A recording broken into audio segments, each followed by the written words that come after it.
What's up, guys? Here we're with another episode today with CoCast. And today's could be a special episode because it's Black History Month. And we want to celebrate Black History Month with you guys, of course. And shout out to my boy, Howie Burns, Humble Brilliance, Black Brand, Yes, sir. Black Shout Entrepreneur. out. Oh, yeah. So, you guys want to plug in anything? Oh yeah. Shout out to One Play Away, brand from Dallas, Texas. Black brand. Y'all go cop something. Mukwamu brand. That's it. Nah, this ain't Mukwamu Oh, brand. nah, Oh, I'm saying ooh. no. I'm just saying we ain't supposed Hey, to say listen that about though, nah. Shout out to the Mukwamu brand too. Like, feel me? Like my boy just said, yeah, Nah, family brand. Like, What's the get it. Bukamu brand? It's a family brand. My older brother started it. It's hard. He got a lot of hard stuff on there. Yeah, y'all should go cop. Big Zoom though, man. Y'all know me. Trey Zoom. YouTube.com/Trey Zoom. Instagram, Snapchat. Y'all can get at me. Yeah, CoCast, man. Cleanest, cockiest cast in the country. Proud to be here. Happy Black History Month. Yeah, and honestly, being black in America is pretty cool. Honestly, really amazing. You know what I mean? But Yeah. obviously, we got different things that go on. Crazy But- things. For me, coming to HBCU, coming to Livingstone, my journey of Black History Month actually changed a little bit. You know what I'm saying? Like my observations and what I actually learned Mm-hmm. coming down from like obviously Massachusetts, we don't have like the most black people ever. Yeah. You know what I'm saying? And Yeah. obviously, my parents are from the islands. They're from Barbados, so American black culture was pretty new to me.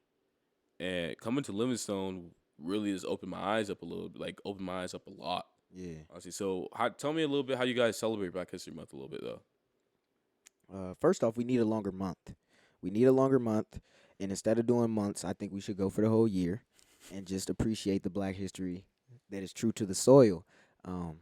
But as far as how to celebrate it, when it hits February, really not even February, like January 25th, and people start talking about it, I don't. It's crazy to me because I don't really relegate it to a month.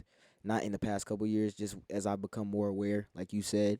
I grew up Black in America, but I feel like when it became, when I got a wider view of the culture, whether it be on social media or whatever, or just talking to other Black children who grew up and realizing we have the same exact lives, I just try to, be grateful and take that moment to really enjoy and savor my heritage, and my melanin.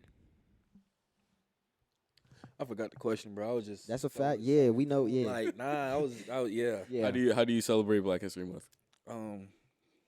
Honestly, I'm gonna be honest. I really don't even celebrate Black History Month. I just appreciate it. I appreciate like the legends that paved the way. Honestly, I feel like I shouldn't just celebrate Black History Month just for 1 month. You feel me? Like, Yeah, it's Yeah. an everyday thing. Like, I wake up proud to be Black. I'm African. Like, I'm real deal African. Like, first generation American. So like, putting out just to celebrate Black History Month for 1 month, that don't sit right with me. So I don't celebrate it. You feel me? I'm just appreciative. Like, I learn more stuff during Black History Month, and I'm cool with that. I like that, but I feel like we as Black people, we shouldn't just celebrate 1 month. Honestly, Right. yeah, of course. Yeah.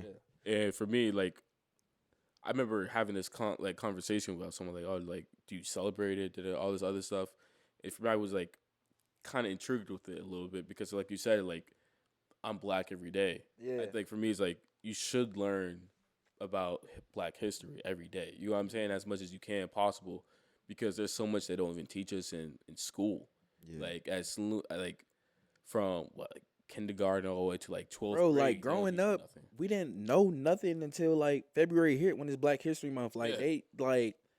it's just like that's when you learn everything. Like, I'm in school right now. Like, I'm learning about Marcus Garvey. Like, this Yeah. man was a legend. Like, he was educated. Like, I didn't know about him until Black History Month. Like, that's what I'm saying. Like, I feel like it shouldn't just be no month where we just focus in on. No, this should be a year-round thing. Like, learning about the people who paved the way and who fought for what was right. You get what I'm saying? Yeah, Yeah. that's a fact, and I feel like it's really it speaks volumes when you talk about you said like people are talking about their celebration of it, and you were like, nah, we should go year round.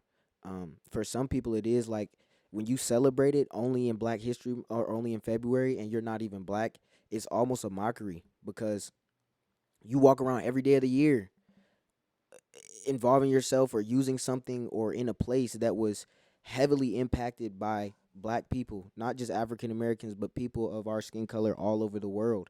And I also hear about something I found out recently, like people from overseas or people who have been, to different countries. I've been around the world, but like they say, when you leave America, people don't even say black. They just say like, where are you from? And then someone will say, I'm from Jamaica or I'm from Africa or this continent. And it doesn't have to be that thing. But when you speak of America specifically, our history is black. There is no denying it. And I think the reason that we didn't learn about it in school so much and they just skip over it, they talk about slaves. That's where they start at.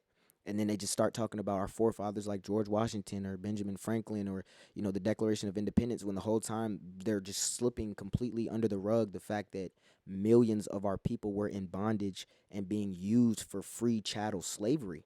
And that's never happened anywhere else in the world for 400 years. But we compare it to a lot of things, or we sweep it under the rug like it means nothing. So in Black History Month, especially when we're recording an episode during it, I feel the need to step. I step twice as hard because I know the people who came before me, they didn't get that opportunity, bro. And it really messes with me. It do. They did not get that opportunity, like 3, 4, 5 generations of people living in complete hell and dying. And we just don't talk about it. And then we like you said, you came to Livingstone, bro. We at HBCU, so obviously, you picked up some more about African American or black culture. And it's like when you look at HBCUs in America, the school that we go to and what we deal with at school, it's not an accident. It's not a coincidence. There's a reason and there's a history behind it. So I take everything along with Black History Month and that heritage extremely serious. And I'm just honored to be able to come on here and talk about it and spread the word for sure. Yeah. So tell me a little bit. What does it mean to you to be a black man in America? Bro, this the best thing ever, bro. It's the best. Honestly, it's the best thing ever. Like, I wouldn't trade nothing to be like, Oh God, this is the best thing ever, bro. Like, even with the adversity that we got to go through, bro, it's the best thing ever, bro. because it make it hit harder when you did that success. You feel me? You know what came with it, and you know what you did to get there. And Yeah, because a Nothing lot of is people given, want a lot nothing of is people want a given. jacket too. You know what I'm Yeah. saying? A lot of Feel people want me? to be like you see the people on social media. They steal our style. They steal our lingo. You feel me? Like, they steal our everything, bro. vibes. Like, Everything, bro. music, like Everything, fashion, bro. And I went to a high school with a lot of people like that, and like it's just like I don't even care if you really pick up off of it because I'm a love all type of person, but it's like if you gonna really take that much from the culture, you at least acknowledge it, at least give oh yeah, you got to. work cited or something, like dang. Sometimes they be trying to just act like, whoa, this came out of nowhere. Nah, it they was created it. yeah, this is from our souls. I got a good question for you guys. All right, how did the oppression affect you guys or your black communities that you've seen? Well, to start, like I want to talk about HBCUs. That I feel like I started doing research, I didn't really do research on HBCUs until I got to one. And I grew up always knowing what it was. I always knew what an HBCU was. I knew the acronym, but when I got there and I saw the conditions that, a lot of our youth have to put up with, when I saw the food that, a lot of us have to eat, when I saw the avenues for networking or business opportunities that we may or may not get because of being at a HBCU, it really stuck to me that, it needs more attention and research. So the oppression, I feel like academically we've been brainwashed and we've been given lesser than, and we've been deprived of the right materials needed to educate our young black minds properly. And I feel like, like Manny said, we wouldn't trade it for the world, and I feel like it makes us work harder. Like I take my studies even more seriously now than I did in any of my previous years of schooling because I've noticed like I'm actually not crazy. When I was going through school, it was geared against me rather than for me. You behind the 8 ball at the HBCU. Yeah, Yeah. You behind the 8 ball. yeah. Honestly, I could definitely agree with that. Like when I got to Livingstone, like a lot of the world opened up to me a little bit in the sense. Yeah. So, like I finally feel like I grew up or saw something I didn't see. Mm-hmm. You get what I'm saying? It's like not real shit. Like Nah, it's funny though because you coming from Mass when you talk about it. Like, yeah, if y'all ever hung around Cole, it's so funny. Like, he'll just say something about down south, and he'll be like, "It's crazy, bro." He be like, "What is this? Like, what y'all got going on? And I'm like, bro, you in the South now. But when he talks about mass, he's like, yeah, up there with my bros, man, we got people all colors, and it's really no tension, or like it's not as deep as it is down here in the South. People act way differently. So your culture shock that you taught me about, you coming down here and explaining that to me, I never really spent too much time up north other than in like New York. Yeah. So noticing how different your life was, I appreciate getting to see that too. Yeah, and then the meaning behind having an HBCU degree, Mm-hmm. which is actually crazy. You know what I mean? It's more like I could see why it's a flex. Yeah. You know what I mean? Bro, A I lot of people don't appreciate it understand. more because it's like Yeah. we really coming from the bottom though. Like we really coming from the bottom. You if in that being trap. honest. Like Yeah. we don't got the same resources. We don't get the same funding from the government. Like the facilities, the dorms, the CAF, none of that is the Yeah, same. we came from PWI. Like you feel me? Like Yeah. I came from a 2-year junior college that was way better funded, and everything, the facilities from the CAF to the dorms to the football facilities, like look way better. Look way better. And I'm like, wow, this is a 2-year college and I go to a 4-year college and this is what I'm experiencing. Like Huge difference. change gotta happen, bro. But like I said, like it really does mean more though to you at the end of the day. Like when It you makes you cross that appreciative, stage, like- yeah, like it's like, bro, you really like had to grind it out. You realize like, Out the damn, mud. the word, like Yeah. people don't really care. It's some You people. know what I mean? It's some people at our school who, when they came to college, they already leaving a public housing apartment, or they already leaving a not so great situation financially, and then to come to school and to be resubmerged into that environment only without your family, it's a mental toll. And I saw that on some of my teammates. I saw it on some of my classmates. I see it among my peers. They like, bro, I came to college, I'm leaving the trap just to come to another trap. Because it's so beat up and it's so abandoned and it's so ran down and underfunded and forgotten about that sometimes the depression that comes among people over people when they're on an HBCU campus alone in a new spot, like it hurts our youth in a way like that too. What do you think are some ways to fix that though? I think a way to fix it is like we're doing right now, raising awareness, and also we were talking about it earlier, like having that camaraderie of taking pride in your HBCU.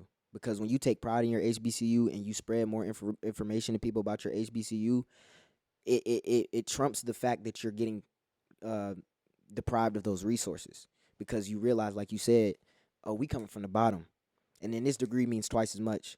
And then if I can survive here, I can survive anywhere. And you get that. And also, I'm gonna be in a world that's majority white in America for the time being, or not geared towards me at all for the rest of my life. But these 4 years, I get to be around my people. I get to wake up and look. Let me ask you this. Yeah. You said the world is majority controlled by white people, right? Yeah. So Well, I meant like this No, this place. There's I get what you're majority saying. white people. This where I'm going with it. I'm saying, like, you being at a HBCU, do you think your degree mean the same as a PWI degree? Oh, of course not. But at the end of the So- day, degrees are not really. But I'm saying What though, they like, used to be. if a company looking at a HBCU and a PWI, like, Well, let's be honest, in America, like, let's be honest. it might not, no. But it might mean, if they're trying to diversify, or if they're trying to get a larger, inclusion rate, then yeah, you might have a point there. But I think academically speaking, or mental elevation speaking wise, degrees as a whole have lost a lot of value. But Yeah, that's yeah. a good question. but I don't think it's never gonna change in my lifetime. This HBCU is too behind the 8 ball right now. Like, Explain that a little bit. Like, bro, with everything like that's going on in the HBCU, from like Trey said, like, you getting kids who's coming from Section 8 housing, you getting kids who's not coming up from a great upbringing, like a great family all around. So everything is a struggle. So like they coming back to college and struggling. Where kids that's going to PWI, they get internships. They doing all these other things like. And let's speak on it. but there's HBCUs that have internship.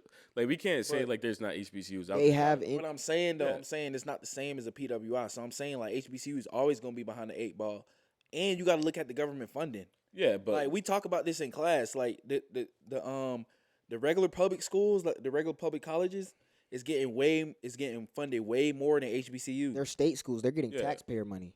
They're so getting taxpayer money. And you're saying that the internships are the same. I just got an internship offer a week ago at the basketball game. Like, you have an opportunity to get out in the world and make money and become a blue collar worker for sure if that's what your ambition is and that's what you want to do. But I think the whole thing as a let's first off talk about this. We have HBCUs, historically black colleges and universities, specifically for African American students in the same nation where we weren't even allowed to read a book. So already, if you're gonna open up a school for me, if you're gonna have a school that's designated to me and my people, I'm already a little bit skeptical to how has this even come about, because the people who gave the school and the people who founded the HBCUs, the people who the HBCUs are named after, are white. They're white. So when you really think about it, it's like we behind the eight ball, but like we not behind the eight ball, bro. We is the eight ball. Like we literally are in the position of the people who oppressed us are the ones educating us and deciding how we learn and where we get internships to. Because the people who go to school at UT Knoxville or App State or NC State or Carolina, we're not getting the same internships they're getting. We have internships and we have an opportunity to get in the workforce and learn, but it's not the same as UNC's law school or UNC's business school. Like, we know there's a difference in the level of internships there. That's what I was trying to say. Okay. Well, yeah, we were talking about living. So I would like, let's say like Howard, for example. White man. That's a white man's name. Yeah. Well, NCAT and all those different types of Yeah. stuff. It's Morehouse. crazy though, but yeah. I get what you're saying, Yeah. but we can't really. I really I don't can't want to speak speak on- on yeah, them I because can't I don't speak go on to it. that. I Well, don't my go to those sister schools. goes to Howard. My sister is about to graduate from Howard in June or whenever, bro. She's finna graduate from Howard. In her last 4 years there, Congrats to her. yeah, in the nation's capital, working around the White House, working around politicians. When you have, right, okay, so the farther north you go, the closer you get to those Ivy Leagues, right? Yeah. The closer you get to your Cornells or your The Harvards. Harvards. Yeah. So you got Brown. the two HBCUs. You got Howard and you got Howard and you got Spelman Spelman in Georgia. Bowie. I know Oh. Bowie. Yeah, you got Bowie. Maryland. Oh, It's Delaware hard for- State. It's hard for me to say their name. Wait, up You north? know who I'm talking about though? HU. I can't even think of the name. You talking about HBCUs up north? Hampton. Hampton. Where's Hampton now? Hampton's in Virginia, is it? Nah, so Hampton. Virginia. Right, Hampton. Yeah. So the farther up you go, you get closer to those Ivy Leagues. And then with the HBCUs up there, you look into the history of those HBCUs. And I'm not, like you said, we don't go to Howard, so I'm not a Howard expert. But I know, from being around my sister, the history of Howard, it's got that same undertone. I mean, all HBCUs do, but like just because you're in DC, like you get more opportunities. Like you said, that's a perfect example. You're right, because if you go to Howard, my sister has worked around the White House. You do get those opportunities, but as the HBCUs as a whole, in all the locations that we have HBCUs, I don't feel it's the same. Yeah, I get what you're saying. Like, this is what I wanted to say was HBCUs is definitely a top heavy thing. Yeah, it's yeah. top heavy as hell, in my own opinion. I think like you get the top tier HBCUs right there, and everything under that, it's like Yeah. oh, Yeah. like They just throw them. They just throw them to the Ducks. They throw yeah, them you to know, the Ducks. it's crazy. That's how I really saw. I was like, bro, like the only HBCUs you ever hear about people talking about is NCAT, Howard. Yeah. You get what I'm saying? And it's like They so lit. It's not even funny. Southern, like Grambling. Yeah. And then everyone else forgets about like Livingstone, for example, Yeah. Clark, Atlanta. Like, you get what I'm saying? Especially if it's not a D1 too, like, because a lot of the HBCUs are they we got D1s and we got D2s, but when you look at a Jackson State, because that's a great thing to talk about right now. And I actually got a video dropping on the channel. I waited till the Deion stuff died down a little bit, but it's about that Jackson State situation, but that really was the broadcast to all of America what an HBCU really was like on campus, and the lack of things and the lack of opportunities for those people. I mean, they didn't even have water at a point. So when you look at it from that degree, I think that Southern and the whole really conference down there, they're so turned up, whether it be athletically or socially, that's what puts them on the map. And then for like a Howard or like for a Howard or a Spelman, then they can kind of get that academic prowess, so they can kind of be seen as a school that's excelling people into the more corporate workforce. But other than that, like a lot of them, they just get thrown under the bus and forgotten about, like us. So what do we do to fix? Like, what can the small HBCUs do? The small HBCUs, especially us, like we talked about on the way up here, I want us to get a little bit more camaraderie. That's what I would say. Like, be more prideful in the school. We got school pride, but like camaraderie on campus, and then when everybody takes their energy and puts it together to make it a better environment, regardless of the funding, I think that we'll really start to see a change. You got any words with that? Just awareness. Bring awareness. That's it. Yeah. Like, What we doing now, talking about it. Gotta let people Not, know. It starts like not a lot of people like talk about it. conversations like these, honestly, Yeah. because it's like for The right example, person gonna hear this. someone the right person is gonna hear Right this at person one gonna point. hear At this. one point in time, they're like, "Oh, yo, Livingstone, like who's E3? Yo, you know what I We mean?" gonna be in the league.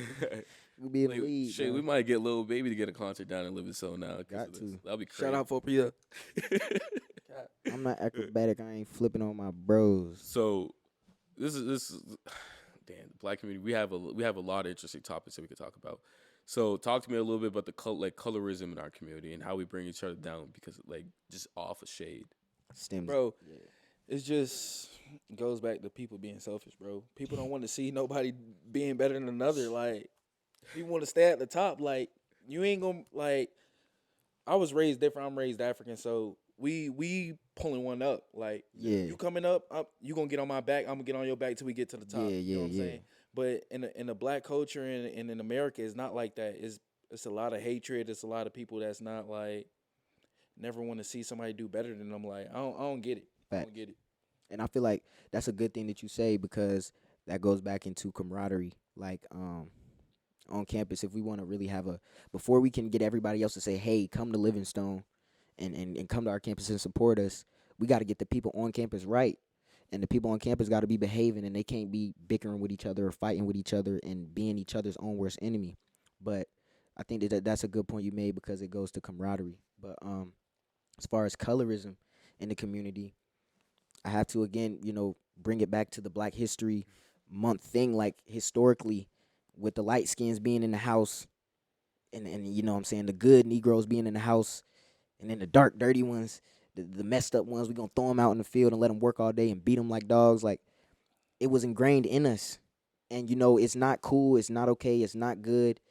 But I just can't get to talking about the conversation of how to fix it without acknowledging how the problem arose. So just want to say that, like, I think the colorism in our community is a huge problem, and it is something that really, really plagues us as a culture.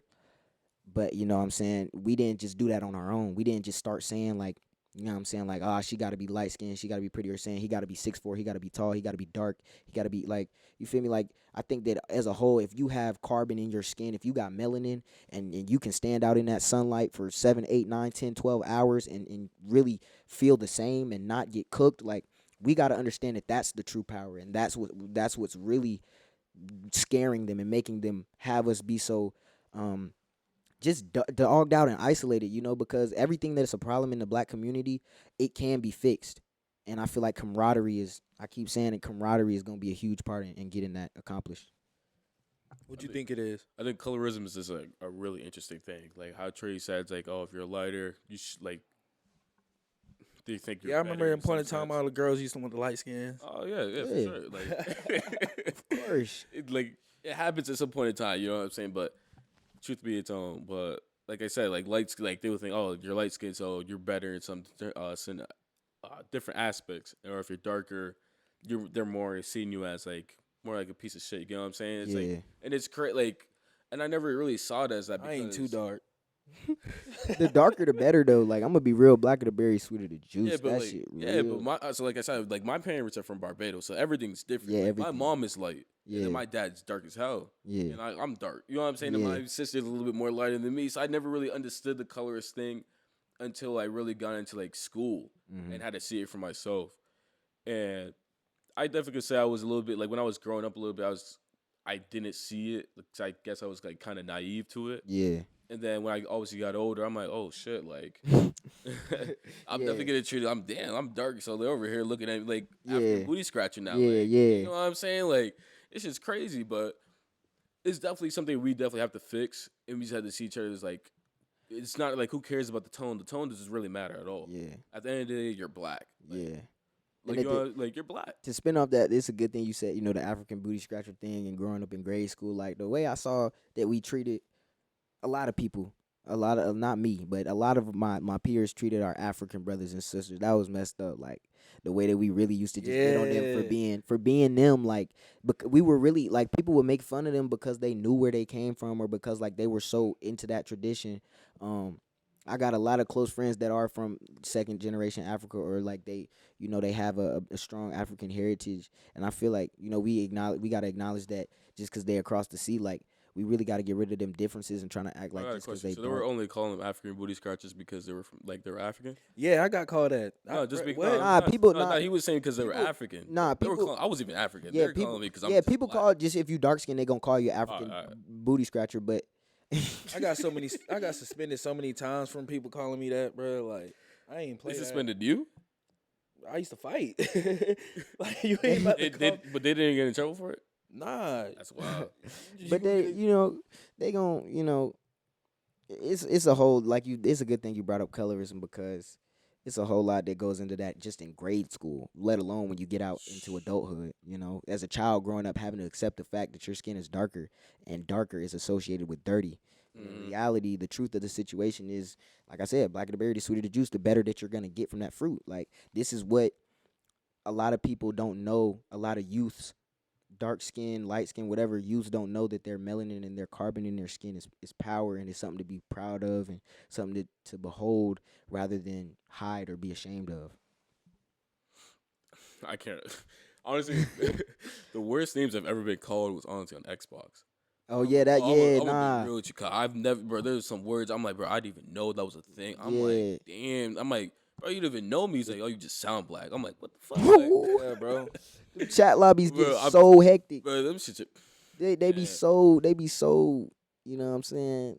Nah, I'm. They telling be you. big and buff because they behind that screen though. Oh yeah, for sure. They gonna say everything, But everything. when you can't punch none or see none, you know what I Yeah. mean? It's like, damn. That's like, what they really gonna get in your it's, head. it's like, damn, you really can't come back from like. Can't do You call me nothing. the hard you are. I can't call you anything else better than like you got. Like I'm gonna go ahead and just You turn got the the game worst off. word Bro. on me. Like what? Like We just turn the game off. I'm gonna just get off, bro, because I can't even do it. I already know that shit used to piss you And then off. on the old on the Xbox though, where you gotta type the message back.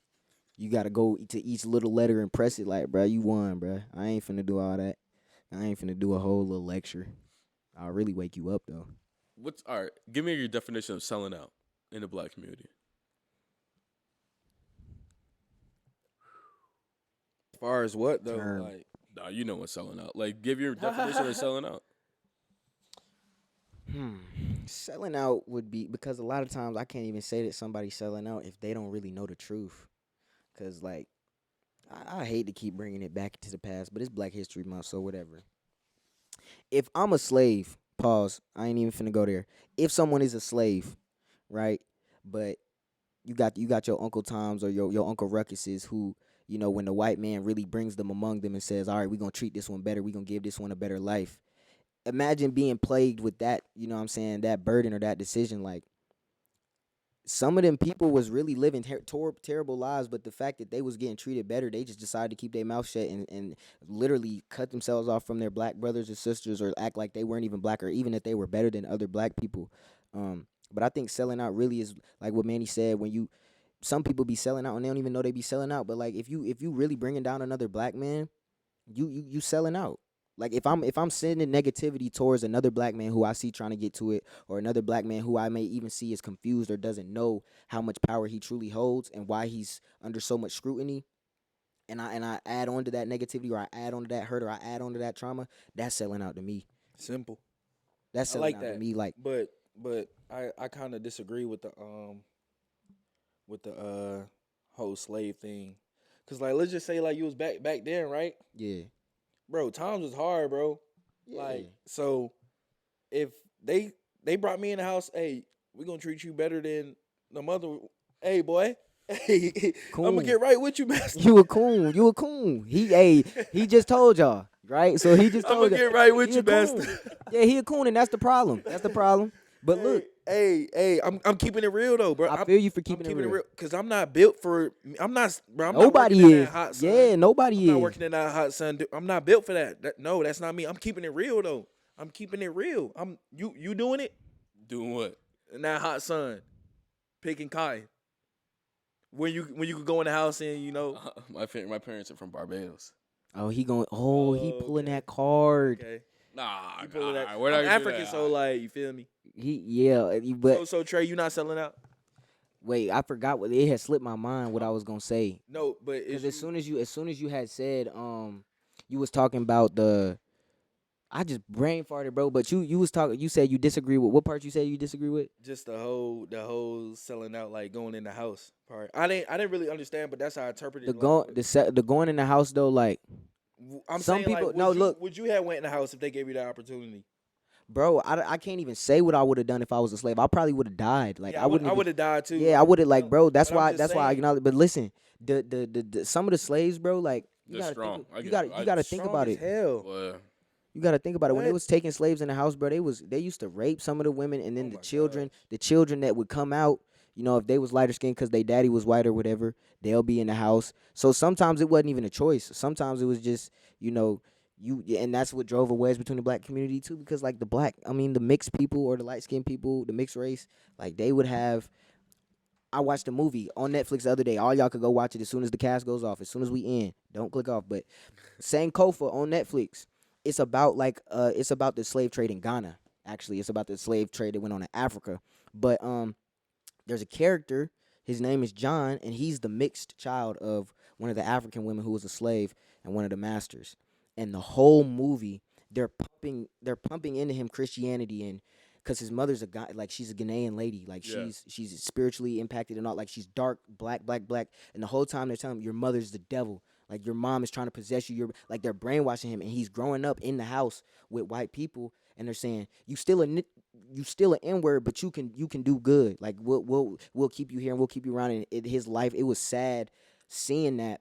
But like you said, like bro, if somebody honestly, if you living in hell and somebody says, look, let me give you a little handout, like of course they're gonna take that, and I think that's what leads Just to the say what people. you was gonna do. You a coon. No, that leads. No, that leads. That leads. I ain't the only one. Nah, I wasn't trying That's what to I make was that. saying. That's what I was saying. I That's wouldn't- all I was saying. I bro. feel you, That's all I was but not saying. for real. When you that led down to the day to the dudes who to the dude. Go ahead, dap him up. Go ahead. I ain't taking no L's. The whole thing leads up to still the dudes today in the black community who got that crab in the bucket mentality. I see another dude come up.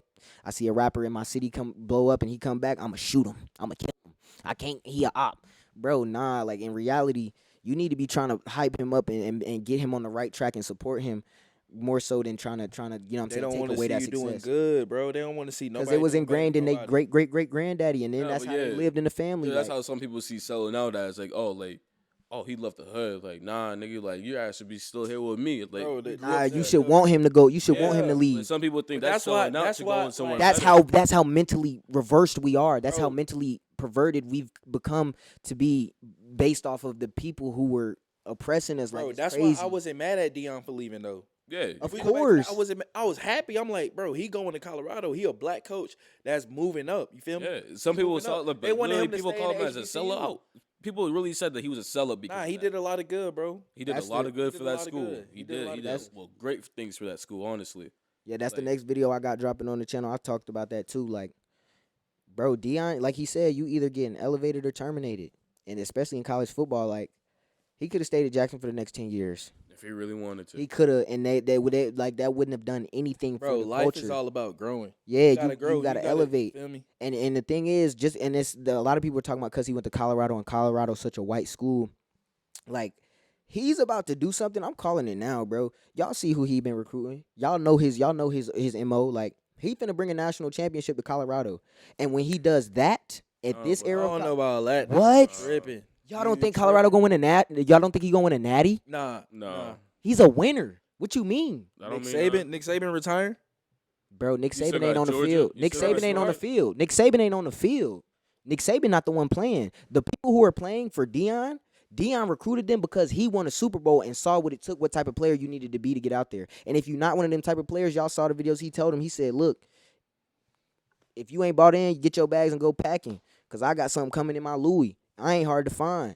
And he done already put himself in one of the top 5 recruiting classes in the nation. Like, bro, it ain't too long before that, bro. He stand on that podium, bro. He getting a natty. He a winner. I'll never Nah, say he a winner, but he a I winner. don't think he doing it at Colorado.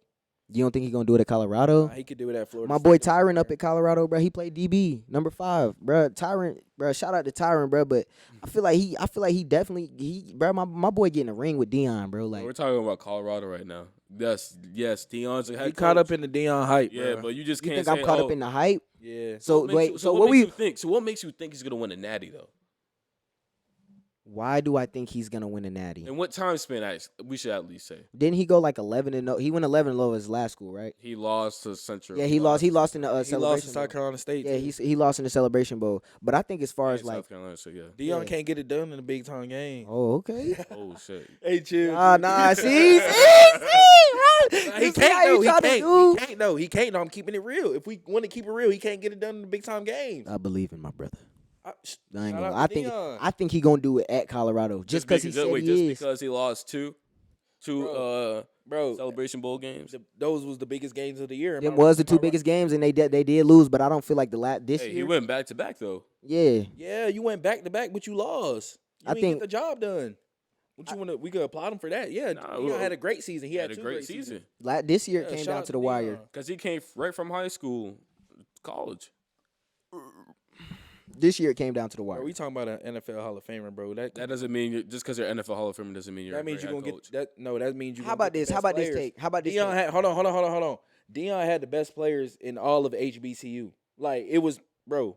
He had D1 players, like D1, like Yeah. power, Fact, power that's a 5 fact, players yeah. going to that HBCU playing against FCS players, bro. Of course you're gonna win. I could have went out there and coached them, and we would have won the game. I would have won the championship. I don't think it works. Nah, that's a fact. But Bro, you I would gotta. have won the championship with that. But team. you still gotta understand the fact that you have to sit in front of 100+ like young adults and have to have them all believe in you and to go out there and play correctly to win games. Bro, That's did just not you easy. ever see Deion Sanders talk? Yeah. He's a motivator, bro. Okay. He know what to say, bro. All right, but all that he doing does is go to the motivating coach. them That go- kids. He motivating them You kids. still have to coach the kids up. He coaching them up. Yeah. What do you think he's doing? Just out there just fucking lollygagging during practice or some shit? I Just think he fiddling coaching up with the his fingers DBs and shit? and he giving them great speeches. But So you think he's just giving them great speeches? no, Deion is a great coach. That's not what I'm saying. I'm saying, bro, it wasn't hard for him to win because he had the best athletes, bro. That's all I'm saying. That's all I'm saying. Well, how about this? I think he gonna win the national championship at Colorado because he won a Super Bowl. And if you know the football world, if you know football, I feel like I'm gonna leave it at that. He won a Super Bowl, and he's a great coach. You just said that. Yeah. He's a good coach. He won a Super Bowl, so he know what it takes. I don't think that means you're just gonna win. Nah, that ain't. Nah, I'm not saying, that ain't bro. enough. I'm putting that on top of everything else that he's already done. In We what don't got to ti- speak in what about. time We don't span? got to speak In what about time prime. frame. And what time frame? What? Yeah. In what time? How frame long you got doing? to give him until he win the national championship? I ain't gonna put it. I mean, I don't know for sure, but I would say like within the next.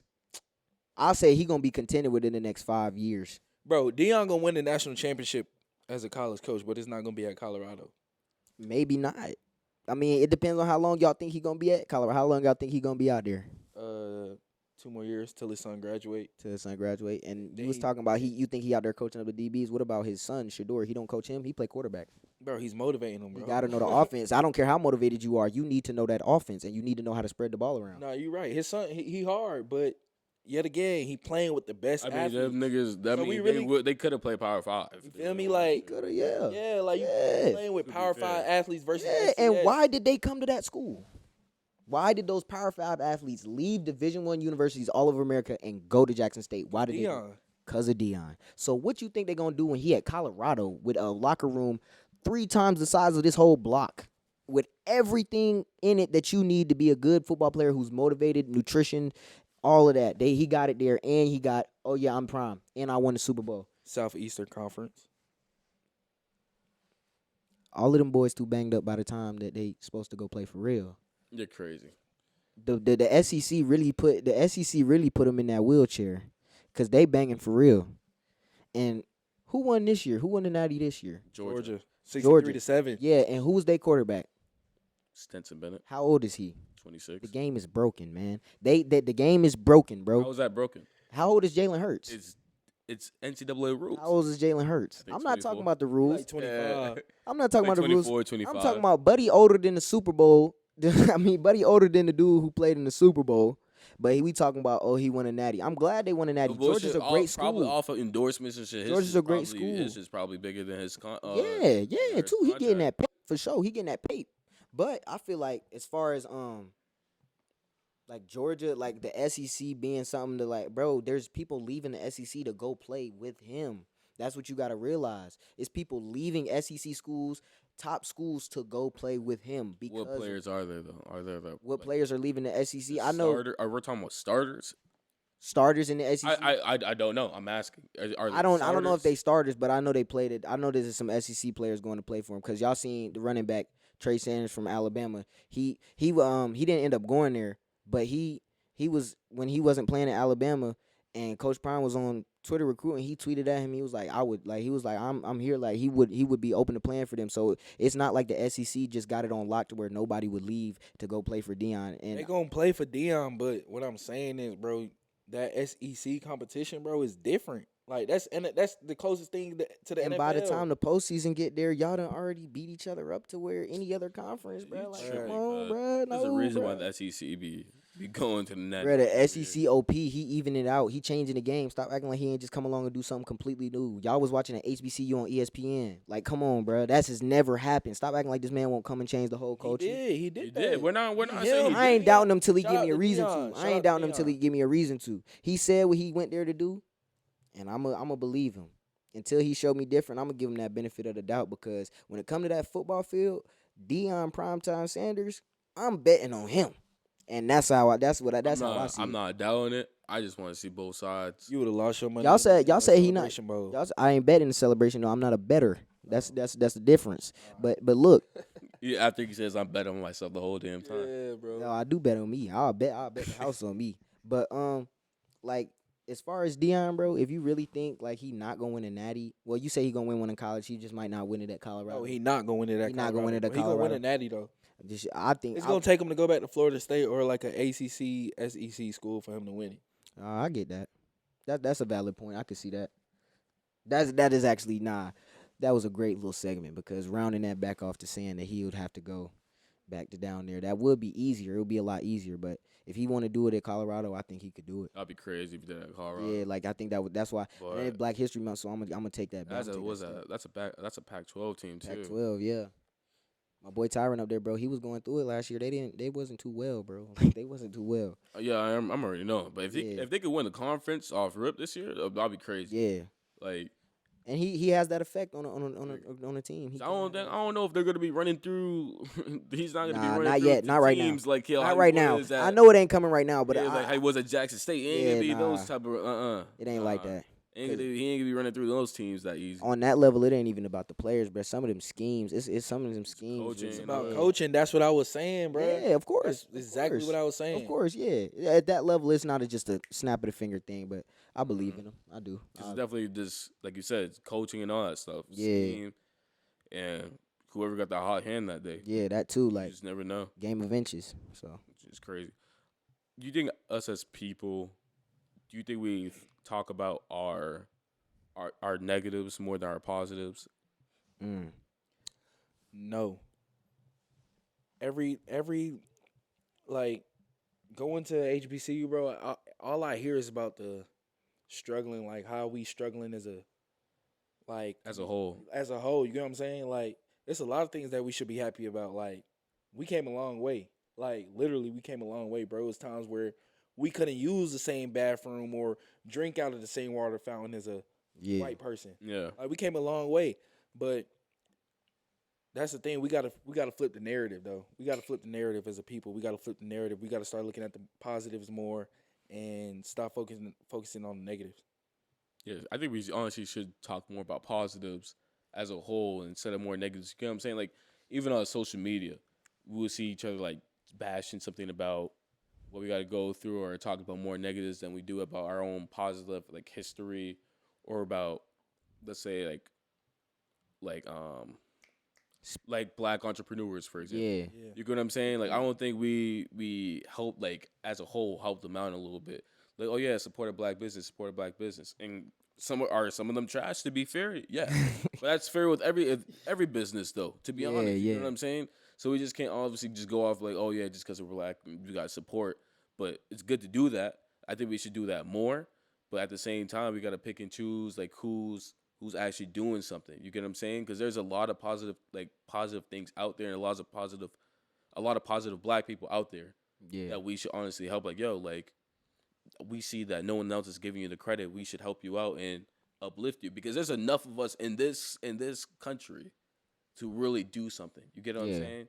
It's not like we're so belittled. Yeah. Like, number wise, we are, but you get what I'm saying. But Yeah, bro, we enough of The us change coming.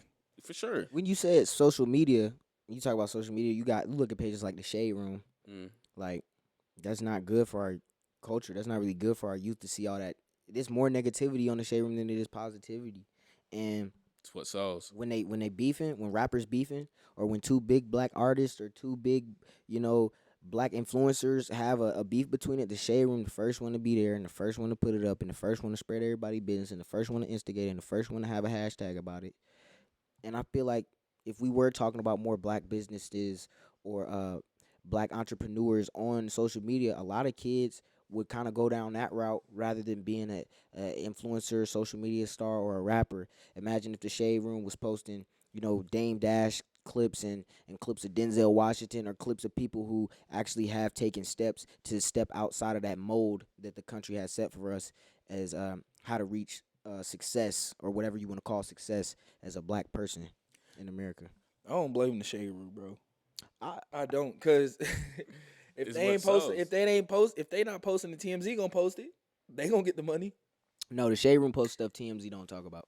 You right. The Shade Room You will right. go You so right. deep. You right. The Shade You Room right. will go You so right. deep. And you know what they got?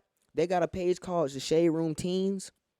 They got shade. They've branched it off into that's an actual like You said Shade Room Teens? yeah, like it's a page for like teen drama or Shade Room for teenagers. Like, and it's like they got so many different avenues that they're profiting off of, black stories or black drama that it's like we could really be helping more than we are when you look at the impact that they're making.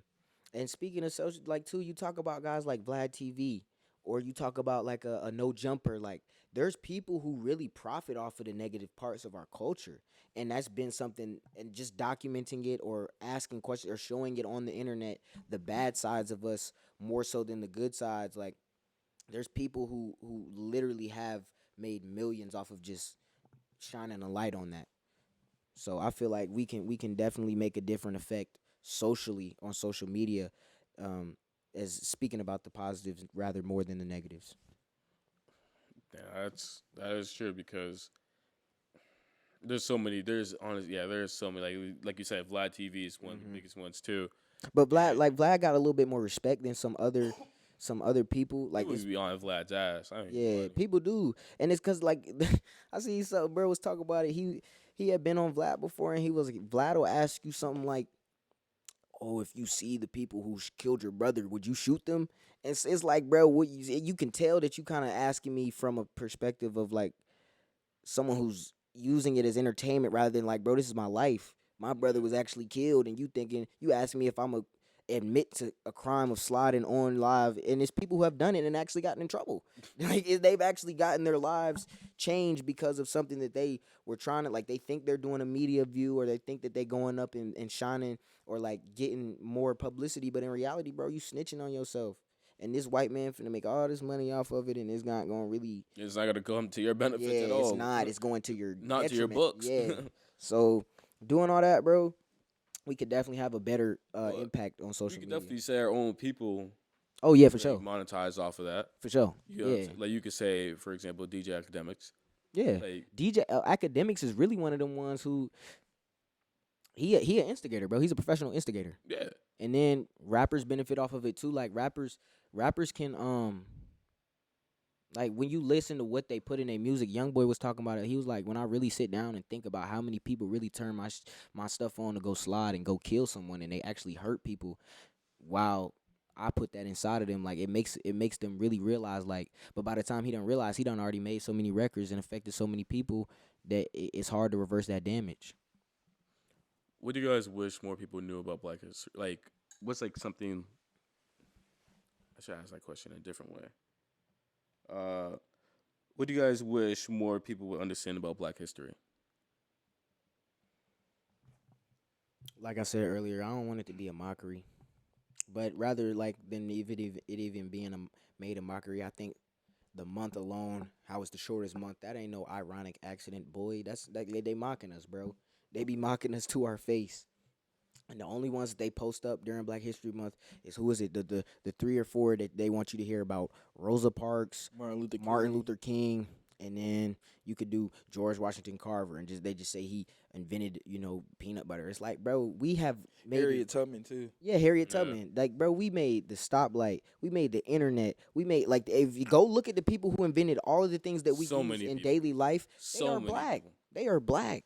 And then all the free labor that this country was built off of, the White House, some of our greatest structures, like we built that. Our slaves, ancestors built that.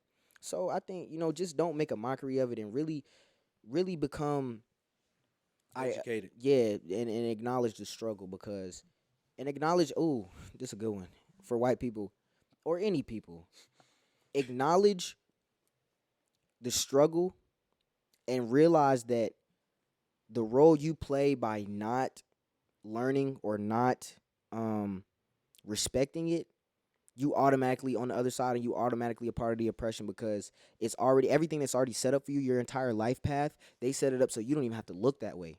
And when you turn a blind eye to it, then you completely just disregard the truth. And I know some white people, like, when they find out the actual truth about our history or our nation, like they get upset and they actually like, all right, bro, I see why y'all be so black activists and so up in arms and wearing all black. And like a lot of people don't even know about the Black Panther Party. And when they do find about the Black Panther Party, they're not gonna hear what it really was. They're gonna hear the FBI or the government's interpretation of what it was. But in reality, that was a group of young black men who are our age. Fran Hampton was 21 when he was murdered by the CIAA. I mean, I said the CIAA, bro. Nah, he was murdered by the CIA. When he was murdered by the CIA, he was 21. He was our age. But he had already had a youth program. I mean, a program set up to feed the youth in Chicago before they went to school. Free breakfast. And he had already, Huey P. Newton in California, he had already been a law student and went through the books to figure out if one of my black brothers and sisters is getting arrested, I can stand 12 feet away and monitor and make sure that police officer is not doing something he's not supposed to do with my firearm. Like they actually took it into their own hands. You said, how can we fix it? They took action into their own hands and made their own militia to protect the black people of that time period all across the nation because they got tired of seeing everything that had been done to us. So I think that that's a good way to really shine light on it. I like that answer because you actually just taught me some stuff. I Very didn't know. intelligent boy. I'm telling y'all. It's just, yeah, and if you read too, like any black man, you your own biggest enemy if you not reading or planning to read the autobiography of Malcolm X. Because reading is fundamental, fun to mental. Reading is literally like they hide everything from us in the books, bro. Because in class they ain't gonna make you like in class you don't really open when you do open up and read a book, it ain't gonna be a black book. It's gonna be a book that was written by one of the right, like it's not gonna be geared toward black history at all. But if you open up and read about your black history, actually you will find out so many things, and you will actually, it opens your mind to this whole new space that otherwise wouldn't even be tapped into. So looking at that history, reading, learning about the Black Panthers, learning about Jim Crow, learning about everything that we did to get here, it'll change the way you see the world in totality. Man, this question's a little bit more for you. Since you're from a different back, your family's from Congo, right? Yeah. You're from Congo. So tell me how that your background in that culture, give me your input from like learning a little bit more about Black history or just being a more Black American culture. So my parents, both of them, they moved here to Charlotte, North Carolina when they was in their early 20s. No money, no nothing. Like literally from the bottom. So growing up, I understood like the sacrifices they had to make because we grew up in the hood, like three bedroom house, and there's 5 of us, like 5 boys. You get what I'm saying? Right. So just seeing my parents work from like my parents, I seen my dad like go to school twice, like see my mom like work, like I see my mom like take care of the family while my dad at school. Like my dad had no job, my mom just bringing in all the income. So at the early age, it taught me and my brothers that we got to work for what we want to get. Like ain't nothing gonna get handed to you. Like I had friends and teammates. Like I grew up little league. Me and my brothers, we always the best on the team. I had teammates and I'll go to their house and I'll just see how they're living. I'm like, wow, like this is the American dream. Like it's times where we didn't have like a lot of food. Like you know what I'm saying? Times where the light bill was off. no hot water. Right. Like going to the store, getting the jugs, and taking showers like that. So just really, it just taught me how to grind. Really, like my parents really just taught me how to grind. How they flipped the whole thing from like living in a hood to us living in the house, moving to a bigger house. Like my dad from having no job to getting a job. Like it just taught me how to work, and I'm appreciative of my parents for that. Yeah, that's a Yeah. fact too. Coming to America is really hard. Yeah, it is. 'Cause 'Cause- I just had, like my parents had to go through the same exact thing. Same that like obviously our stories are a little bit different. You know what I mean? But very very similar. How was the story? Like so, my parents they came from Barbados, moved to Massachusetts around like 2000 or 1999 around there. Had me in 2000. Had my sister in 2003. But I remember just growing up, seeing my dad having to work. My mom used to take care of us, and he's just coming home late from working. You know what I'm Facts. saying? Like just long days and all My that dad stuff. worked at the warehouse, bro. Yeah, like- my dad. My dad would tell you he started off working like $7 an hour, like, and then bumped it up a little bit to 10 and all that stuff. And he had to take care of basically, like you know what I mean. Like you have to take care of a whole entire household. Or we're living in a small apartment, 2-bedroom apartment. So you just had to make things work. And he would tell you straight up, like it wasn't easy because people would just see him as like, damn, he's black and he's an immigrant now. You get what I'm saying? So your dad had to go through, and Facts. your mom had to go through the same situation, and they'll just look at him as less as like, oh, like you think you just come in and take our stuff and all this crazy. He's like, but he's really just here to work. You Yeah. know what I'm saying? So I had to see my dad go through that. I had to see my mom struggle, take care of us at times, even though it was like it'll be by herself at moments. You know what I'm saying? The thing is though, bro, like growing up, I see it now, but like back then, I didn't know we was struggling, bro. I didn't know we was poor. Like Yeah. that's Yeah. how much of my parents like they kept it all the way P. Like I did not know. At all. I thought this was normal until It took me like, a while to how to grow until I was Yeah. like growing up. I'm like, oh shit. I'm growing up like, bro, we like, real deal poor. Like I don't care. I'm gonna say it. Me and my brother used to share the same clothes. Like he wearing this on Monday, I'm wearing this on Friday. Nobody like we Yeah. was real deal poor. Like, but it's a blessing though, cause like I just seen my dad grind, like from having his own taxi business to going back to school to getting his the degrees and stuff. Like, bro, I Yeah. just seen it all. Like, Yeah, and Yeah, I trust my field too because it's like, damn, I got to see my mom graduate, and I got to see my dad open up his own business, and they're both flourishing in different ways. You know what I'm saying? So it's definitely a blessing. You know what I'm saying? Because at the end of the day, even though we're from different countries, at the end of the day, we're still black. still Yeah. You know black, what I bro. mean? And we still have to go through obviously the same struggles as everyone else. Just because we're from just have a little different flag doesn't mean shit. You know what I'm Yeah. saying? We're here in the same America, same skin color, and we just have to get through the same bullshit, really. melanated Yeah. peoples, we need to come And- together all across the earth, not just in Of America. course. You know Yeah. what I'm saying? But how did that like since you was in a Congolese household, what was like the American culture toward like to you growing up? Honestly, I didn't we didn't grow up with no American culture. We grew up like off the African roots. Like we Yeah. stick together, like everything we do together. Like my dad, like if me and my brothers we going to play basketball, oh, they better pick me up. I'm not Yeah. sitting there and watching like it was like each one teach one. Like they bringing us along. Like that's how we was raised in. And I see like that's a problem like in American culture. Like They divided. they divided, like people too selfish. Like that's why I be telling my friends like, bro, like if you was raised with my parents, bro, like it's strict. Like your grades gonna be right. Like ain't no talking back, no none of that. Your grades gonna be right. No, you're not going to no parties. No, you're not doing this. No, you're not dressing. Bro, like my parents were so strict, and I appreciate them for that. Cause like, bro, I couldn't even get my hair braided. Like my hair braided now, I couldn't have dreads. I couldn't have none of that. No earrings, none of that. No, Murray, no. Like, you feel me? Like, Yeah. no tattoos. I got tattoos now, but like none of that though. Like, you feel me? Like it was just a structured thing. Like, Straight line. Mm-hmm. I mean, so Keep you straight. Yeah, that's good though. You know what I mean? Cause I was like, Yeah, my that's- parents the bro, same. It that's- was the yeah. same way. I remember I was like, "Can I get earrings?" They were like, bro, I understand now. Yeah. I understand now though, but I'm hard headed. You know, I had to wait till I was like 18 and like in Yeah. college and all that shit, Yeah, like me- freshman year. I'm like, damn, like looking back at it now is like, you know what I mean? Something to look back on is like, wow, this is really cool. But even for me, being in a Bayesian household and trying to understand like their American culture, it was confusing at first. I'm Yeah. not gonna lie to you. I was just like, I mean, like, cause my parents obviously they have an accent, a little. You know what I mean? They have an accent. Oh, Their yeah, accent, sure, thick as big shit. accent. My Fat, parents got a like big thick. accent. So, I could understand them. and their way of pronouncing words were obviously different than a lot of other Yeah. people. So I'm over here like in school saying words, people are looking at me crazy. Yeah. I'm like, Bro, I got put in ESL, bro. What? See how they do you? That's how.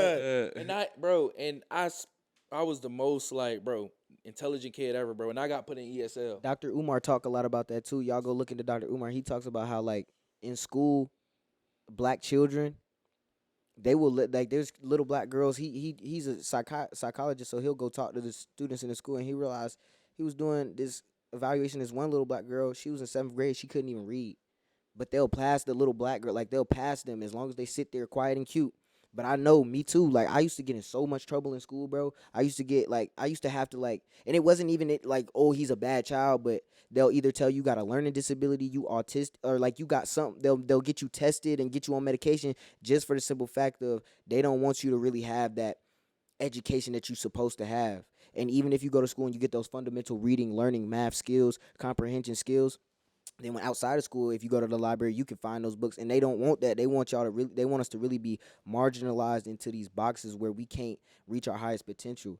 But to go back to what you was talking about, that's one thing I love about African culture, like as a whole. Like each one teach one, everybody stick together. If I don't got it, like if I got it, you got it. If I don't got it, we don't got it. Like that's something that, bro, growing up black in America, bro, going to school, me being in America, you go to school with this like you got this shield up. Cause you was going to school, you didn't really know, and you was, coming from y'all's household, so you was you was just going with the flow and trying to figure it out.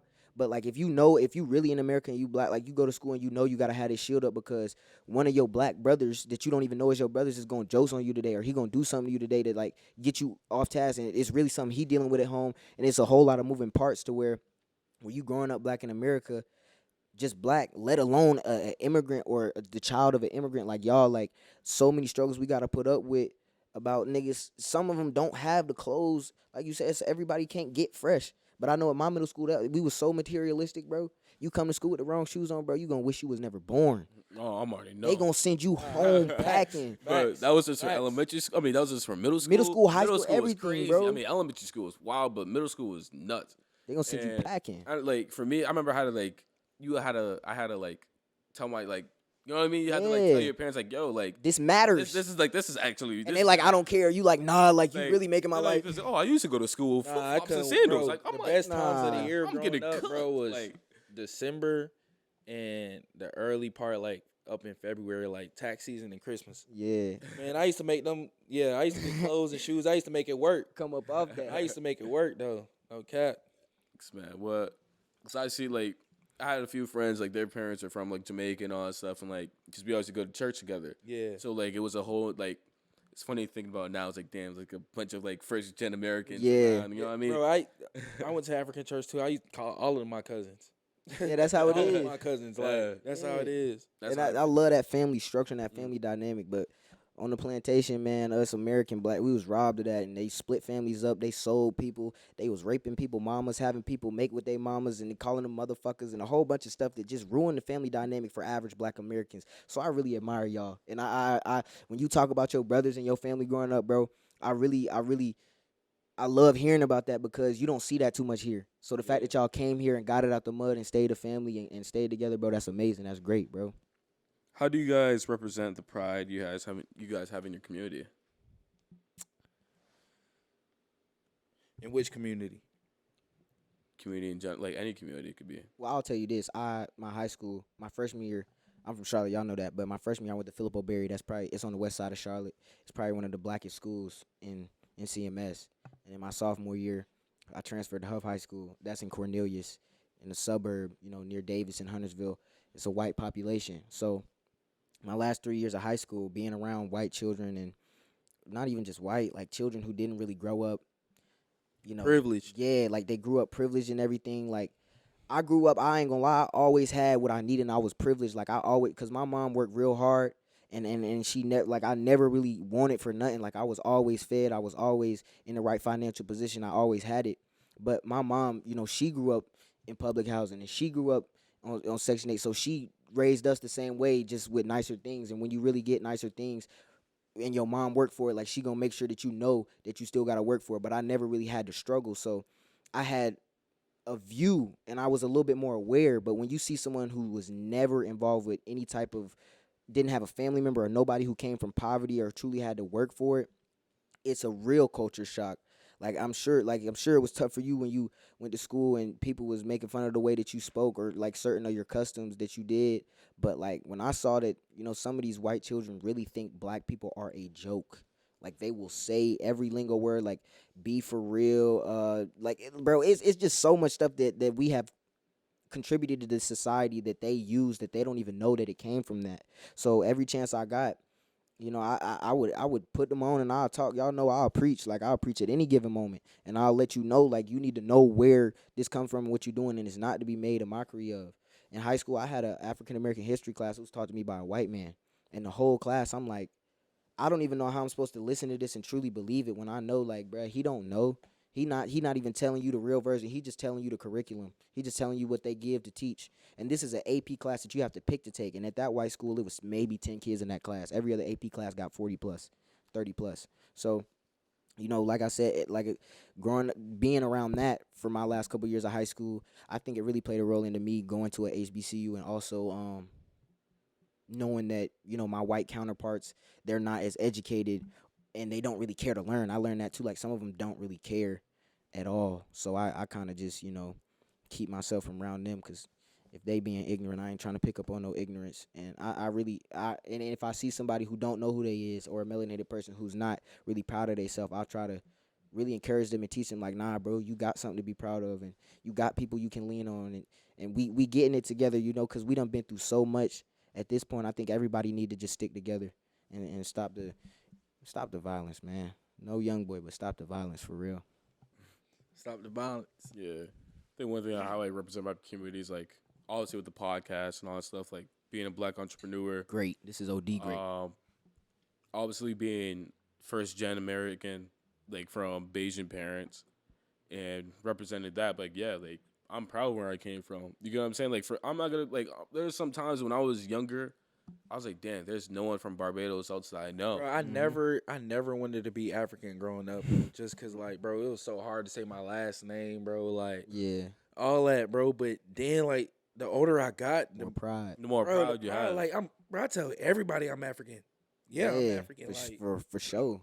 And you great in this code because you talk about, you got your own business now and everything. Like, bro, your family, you taking your family up and you really, everything that you grew up with and they filtered into you, you know what I'm saying? I think you putting that out into the world on a great platform and you do a great job with that. So thank you. I definitely want to give y'all flowers. And Manny, you too, like your family and what you got going and the way you carry yourself and the way that you know your identity, bro. That's one of the reasons I rock with you so heavy. So I think it's good that we represent the way that we do.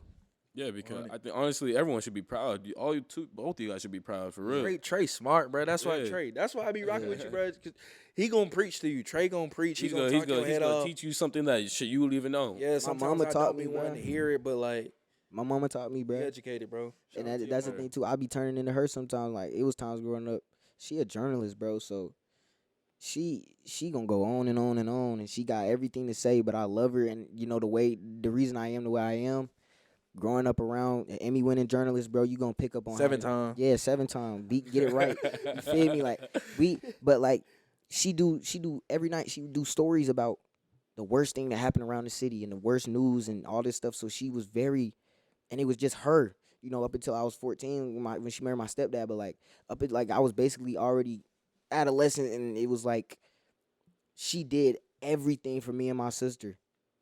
And the way that I turned out, I didn't realize, like you said, when I was younger, I didn't realize, like, why is she so hard on me? Why is she tripping so much? But then when I looked up and I looked around in the world around me, I'm head and shoulders above my peers because I had that opportunity growing up to learn and pick up on those values. Like, man, you picked up on some values having 5 brothers and immigrant parents that other people will never have. Mm-hmm. They will never be mature enough to share clothes and because you seen the bottom. And like Percy said, you can't make a CEO a gardener, but you can make that gardener a CEO, bruh. So when you come from that bottom and you got that foundation, bro, it's just amazing to see. And I'm proud. Like, bro, we just getting started, bro. I'm not even 20. I can imagine sitting around a fire when I'm 40 with y'all and we just like, bruh, we really flipped that. Like, we really did that. It, though. That's really crazy. I'm telling you, real deal crazy. Yeah, bruh. 20 years from now. So we're going to end off with this. How proud are you guys attending an HBCU? Bro, I'm super proud. This, proud. bro, like, I went to a junior college in Kansas. Kansas. Kansas. Hutchinson, Kansas. Shout out to Hutchinson, Kansas. But, like, when I left there, or when I was leaving, I was like, bro, I got to go to HBCU. Because what I was seeing, I didn't see a lot of black people. If you was black in Hutchinson, Kansas, you either played on the basketball team, the football team, or you was just like from Wichita. That's the biggest city in Kansas. Yeah. You just like, so being around so much white people, I was like, damn, like, bro, I gotta be around my people. Like, I miss my people. Like, I literally miss my people. Like, it was days where I freak out because like I'll go to Walmart and everybody is white. It's a And when you walk in there, I swear to God, you walk in there, they look at you crazy. Like, you Crazy. don't belong. Like, That is true. it was shocking. And like every time I go to Walmart, it's like I was getting harassed. Like, cause I'll do self checkout and like you just feel them over your shoulders. And I'm like, bro, I gotta go back to my people. I gotta be around my people. Like, I'm gonna die if I don't be around my people. That's what high school is like. Like I would wake up. You know, it's already high school, so you waking up 6:45 in the morning. If you ain't got to work out or something before school, but like you waking up and like you walking into school just in the days, and then you look up and you gotta realize, dang, I'm in a class with 28 people, and I'm the only black one. And you like, bruh, something just feel weird. You feel like you in this matrix or like you in this dream world where you're like not supposed to be. I actually remember my sophomore year. This was so crazy, bro. I was in this math class, right? And the teacher was just basically like solving problems on the board and having us copy it. Like it wasn't like teaching. So I was struggling with some of the I was struggling with it. Like I didn't understand it. It was getting pretty complex too. Like we was doing a whole bunch of stuff that was just pretty complex. But I wasn't the only person in the class. Like I had like a 60 something. I was talking to this one girl in the class. She was a white girl. She was like, "Oh my God, I have a 38." And then her friend was like, "I have a 25." And they were just laughing like, ah. It was so funny. So then, like within the next couple of weeks, my teacher had pulled me to the side, and she was like, because I had failed like the second test in straight, where I was dogging like, bro, just shitting. So she talked to me. She was like, "Yeah, so I actually like recommended you to be switched out of the class because it might." She had been talking to me like a couple of days before, but she was like, "The curriculum might be too hard for you and all this stuff." I wanted to like, bro, you not teaching nobody nothing, because I knew I wasn't the only person that was failing. I had like a whole bunch of people in the class I was talking to, they was failing too, but I had like a D. I wasn't even failing. I just wasn't doing good on the test, but I was trying. Like other people wasn't even turning stuff in, but I ended up. She talked to my counselor. I got switched out of that class into like a lower math, and then I left. And then so when I went to the lower math, like that teacher was literally, it was the same math. She was just teaching. Like all she was doing was just like answering questions where the other teacher wouldn't answer your question. She would just ask questions and only like see if you knew what you were talking about. But I was like I was like the only black person in that class, and I look back on that, and I thought about it at the time, but now that I look, like when I really had looked back on it after that school year, I was like, bruh, she really did not have to switch me out of that class. I ended that year with a B in math, and I was like, it was never that deep. But you can tell when you don't belong or when you're not supposed to be there and you're not really wanted, because them was supposed to be the smart kids. Like that was supposed to be the class where, and everybody in that class acted so bougie and so like you can't even ask them for a pencil. Like Privileged, bro. yeah, but that, like you said, what you did at JUCO, like at my high school, bro, it was just predominantly white, and it was really like saturated. And one thing that crossed my mind a lot, when you look at this land, the Midwest, the South, the Southeast of America and this continent, like, bro, there was a point in time where every single person here was melanated. Every single person here was black. And when I walk around today and I see like white people, I'm like, it's so crazy how they outnumber us in this country that was originally occupied by people of this skin color. They killed off that many. They sold that many. They beat, rape. Like, go back and read what Christopher Columbus wrote when he discovered this. Go back and read, like, what they said about the people that were here.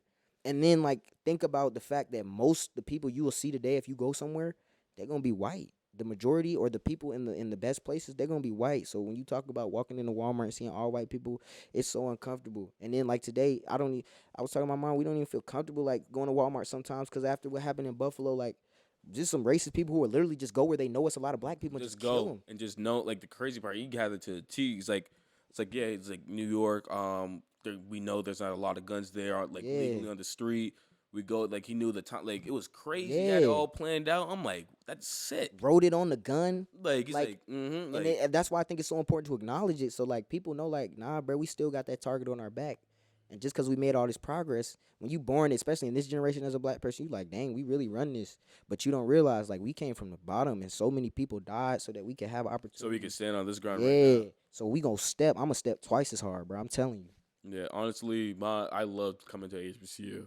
To be real with you, I would never expect myself to be in HBCU. I remember Yeah. I would never forget this. It was literally the last semester I was at my PWI. I was like, Yeah. bro, I'm not going. Like, I'm like, why would I go to HBCU? Because I was like, the funding is bad. Like, Yeah. everything it just ran down. I'm like, bro, I would go to UTempa before I go to HBCU. And look at my ass right now. Like, I'm like, damn. Like, Yeah, when I you know met what you, I mean? It's crazy. when I met you, that mass accent, it's not even a mass accent. It's just like Up north. you just a northerner. And when I met that northerner, I'm like, dang, this northerner, like he cool. So Different. yeah, it's good to like just get those all. I'm glad you came, bro, because I'm glad I Yeah. got an opportunity to meet you. And like you were talking about, this means a lot to you. You know, expanding and everything, bro.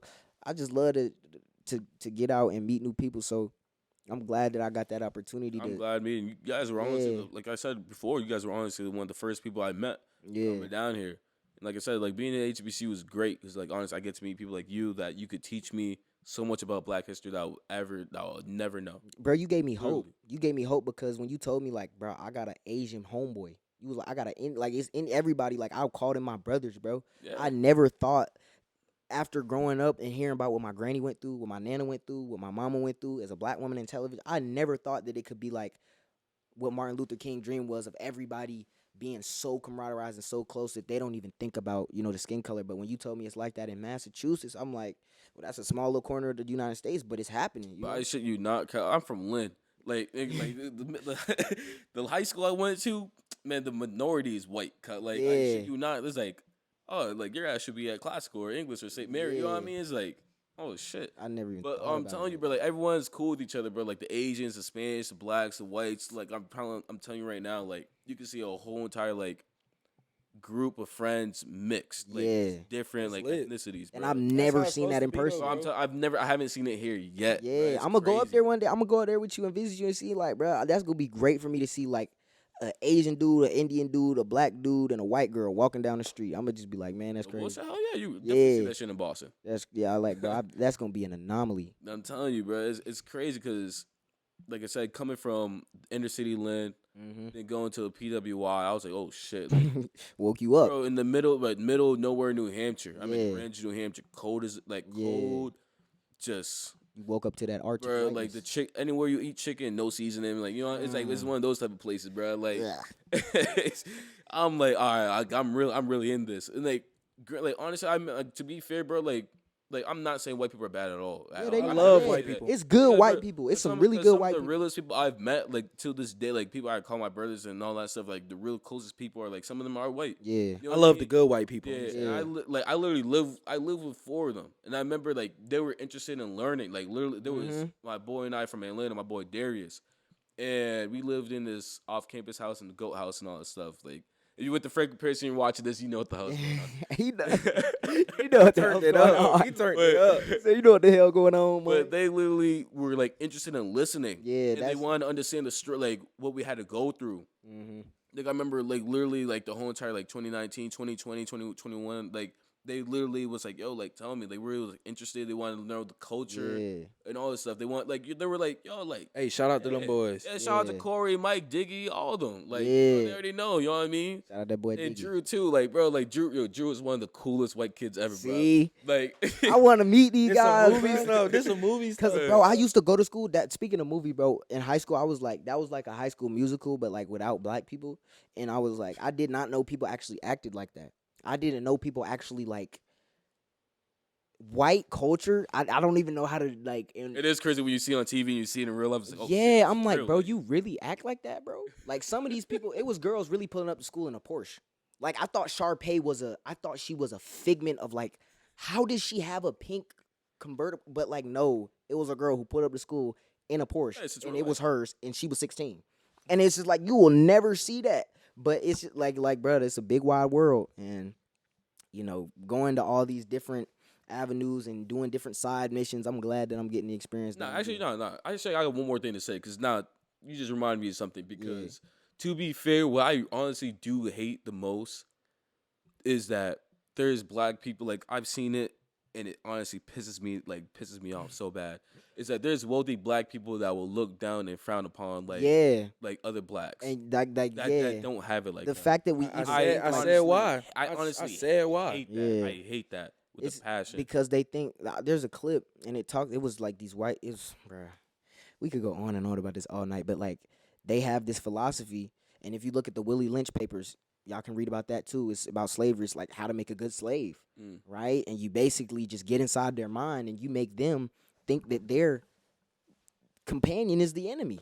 And then when you reward this one, the other one is like they feel bad or they feel that animosity towards them. Then the other one's like, well, I got this and I look down on you, and that just it spreads throughout our community, and it even today, like it rings out like the neighborhoods that we like. You see a black family in a well-off, wealthy neighborhood, say they might really think that they're better than other black people.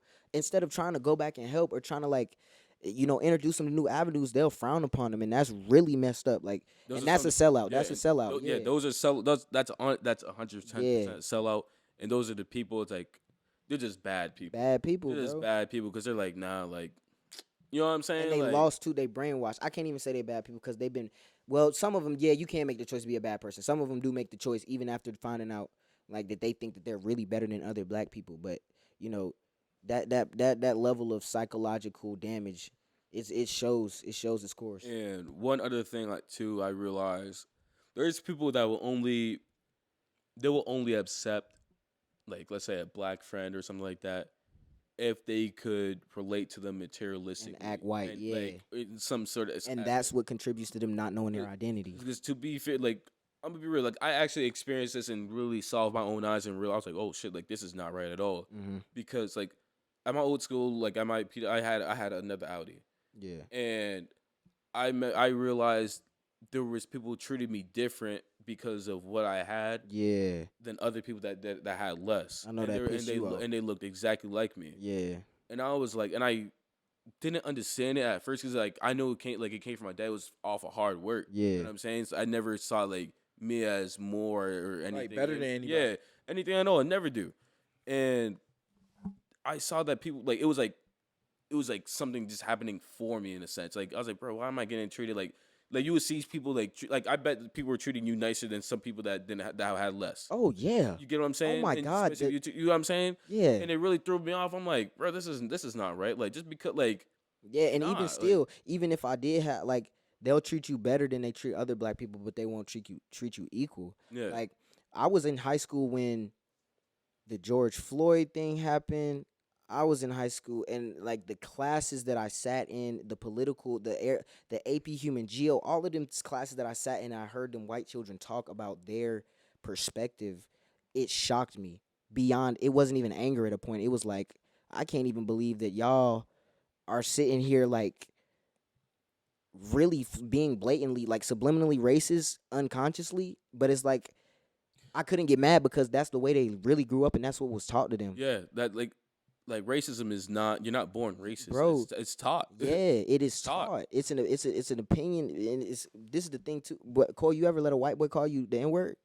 No. No, like, bruh, there's some people that really think that, like, I ain't even gonna get into that, bruh, but like white people who I call my friends, when that George Floyd happened and a whole bunch of stuff happened where I talked about police brutality, or I was in class talking about black historical figures during Black History Month, they would really like think that I was just some, you know how they view the typical black nationalist or someone, they try to paint it as reverse racism. I'm like, no, bruh, it's not that, because when you know the truth and you know the history, when I know my history, I'm not going to be ashamed of it. And I'm going to let you know. And if you in denial, you supposed to be in denial, because the white structure, the European structure that this nation was founded on, bro, they want us to like forget that and not acknowledge it. But especially in North Carolina, because I don't even know what it was like up in Massachusetts. But in North Carolina, some of these, they going to hang their dick. Like, they going to be like, I'm racist. What?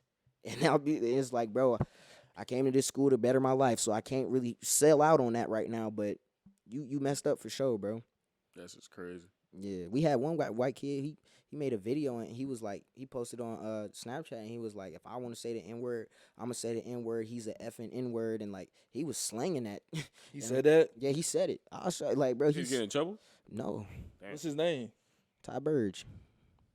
But you know, Ty's a good kid, He was wilding that day. I ain't gonna lie. He made that video. He was wilding, but my dog Julian wrestled with him, and he was like, he's a good kid. He was like, I used to drive Tyler home. He's not racist, but he's just like kind of like country, and in the country and the Confederacy, they ain't really have an easy time letting go of that loss, and so they still kind of just want to get at you a little bit. But he's a good kid and he's a good person, but like I feel like his racial views are so twigged like that because that's what we teach. We teach that like black people are second rate members of society, and when you grow up seeing that, you gonna follow in line of that. But I ain't gonna say he a good kid, but like he made a mistake that day. And that people knew where he lived, and a lot of black people was finna go by his house. He lived like, I ain't gonna say where he lived, but like, you feel me? You can tell that's his house. So they was gonna go by there. He got his house egged, and they got that lick back for sure. But that was just a situation that happened that it spoke volumes to me that like he really felt like he could post that on social media on his page and be in the right. It felt untouchable. Untouchable, and the fact that you have that luxury of feeling, that you have that power, it's just crazy. Yeah. Yeah, y'all tap in on Apple Music, Trey Zoom too. Thank you guys for tuning in, and happy Black History Month.